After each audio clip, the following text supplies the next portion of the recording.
The silence behind her eyes, Kim Chiu at ang katotohanan na hindi niya nasasabi tungkol kay Paolo. Sa mundo ng showbiz, madalas na nagsasalita ang katahimikan kaysa sa mga salita, at iyon mismo ang nangyari ng tanungin si Kim Chiu ng isang simpleng tanong sa isang panayam sa backstage. Kumusta ang mga bagay sa pagitan ninyo ni Paolo? Magalang siyang umiti at tumango at nagbigay ng mahina, halos praktikal na sagot. We're okay, we're both busy. Ngunit ang paghinto bago ang mga salitang iyon at ang bigat sa likod ng kanyang mga mata ay nagkwento na wala pang nakuhang headline. Napansin agad ito ng mga nagmamasid. Ang kanyang karaniwang kislap ay tila lumabo. Ang kanyang tono ay medyo maingat. Para sa isang tanong palaging nakasuot ng kanyang puso sa kanyang manggas, ang sandaling iyon ng pag-aalinlangan ay hindi napapansin. Maya-maya ay bumulong ang isang batikang entertainment reporter. Hindi lang iyon media training, iyon ay isang taong nagpipigil.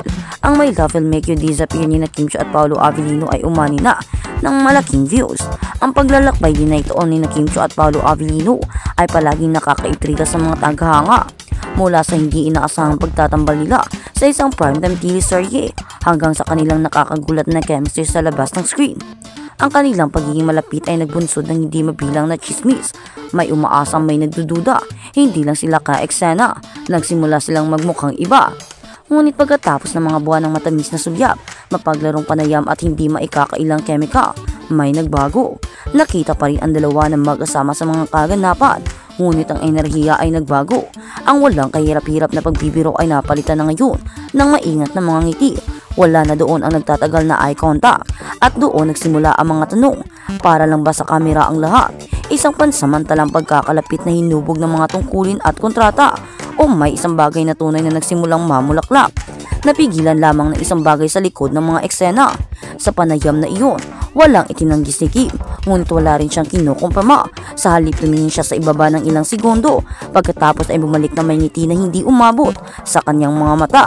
Ang nag-iisang itsura na iyon nakuha sa video at mabilis na kumalat sa social media ay nagpasimula ng mga teorya ng mas mabilis kaysa sa anumang press release na maaaring taglihin. Naniniwala ang ilang tagahanga na nagkaroon ng away. Iniisip ng iba na ito ay isang bagay na mas malalim, isang koneksyon na nagiging masyadong totoo, masyadong mabilis at nakakatakot o natakot silang dalawa.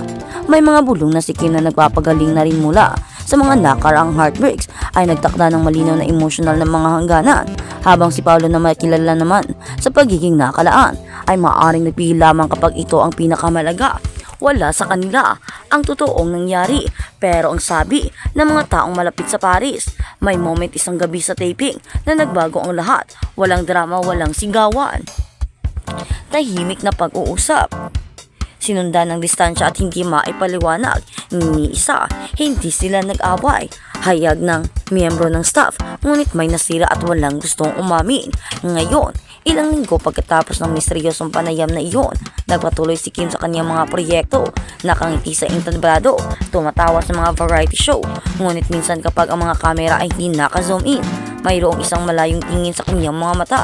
Para bang naaalala ang isang bagay na nais niyang makalimutan o isang bagay na nais niyang maging iba. At si Paolo, pinananatili niya ang kanyang karaniwang katahimikan. Walang mga post, walang mga panayam tungkol sa issue. Ngunit ang mga nakakakilala sa kanya ay nagsasabi na siya ay mas na-withdraw kamakailan na nilaktawan ng ilang mga kaganapan sa industriya na karaniwan niyang dinadaluhan. Kapag tinatanong, sinasabi niya nakatutok siya sa trabaho. Minsan ang pag-ibig ay hindi nagtatapos sa kaguluhan, natatapos ito sa napakatahimik na katahimikan. Tanging mga mata lamang ang makapagsasabi ng totoo. At sa kabilang banda, Kim Pao nag-rehearse bago ang tukaan. Inulirat sina Kim Chiu at Paolo Avellino kung gaano ba ka-intense ang inaabangang casing nila sa My Love Will Make You Disappear. Medyo make sure din kasi yung atake ng rules namin dito. Yung mga characters iba-iba. Pero comfortable ba yung tukaan nila sa movie? Para sa akin parang never naman naging comfortable. Sino ba naman ang gustong may naghalikan na may 100 tao ang nasa set? Paikli ni Paolo. Sabi ko kay Paolo, lika na. Para one take na lang kasi baka pag inuulit-ulit, alam na. Sabay tawa si ni Kim. Minsan sinasabi ko na lang kay Kim na rehearse na lang muna tayo bago tayo mag-kiss. Pagbibiro ni Paolo, pinapractice namin kung sino ang gaganon. Sabay hilig ng ulo ni Kim sa mistulang humahalik. Banat din ni Kim, take one lang more or less. Kasi baka pag paulit-ulit, baka maging kami na. Bulalas pa ng Chinita Princess. Kaya naman sabi ng iba, Talaga namang piniprepare nila iyon at pinag-iisipan. Hindi lang nila basta-basta ginagawa at pinakaiingatan nila ang mga bagay na ganito kahit na sinasabi ng iba na alam na nila ito at magaling na sila. At sa kabilang balita, Kim Pao Fanny Windang sa panakaw na photo. Nawindang ang maraming Kim Pao supporter na sumingaw sa larawan ni na Kim Chiu at Paolo Avellino sa isang resort. Posible raw kasing mawala ng trabaho ang kumuha ng stolen unguarded shot na ito ng Kim Pao habang nagbabakasyon. Mahigpit na ibiniling ng Kim Pao na huwag itong ilabas sa social media o sa kahit saang entertainment entity dahil maaaring mapatawan ng parusa ang kumuha nito dahil sa isang kilalang private at exclusive ang resort. Kaya nga laking dismaya nila sa paglabas ng sabing larawan. Naaawa ako sa dalawa dahil dapat private na ganap nila. Huwag na i-post. Wala lang masaya ako na malungkot na nagtatago ngayong dalawa. Tapos may lalabas pang picture na private lang dapat. Deklara ng isang Kim Pao fan. At sa kabilang banda, Kim Pao inisyong magpapakasal na sa 2026. Nakakalukang ang mga chika tungkol kina Kim Chiu at Paolo Avellino ha.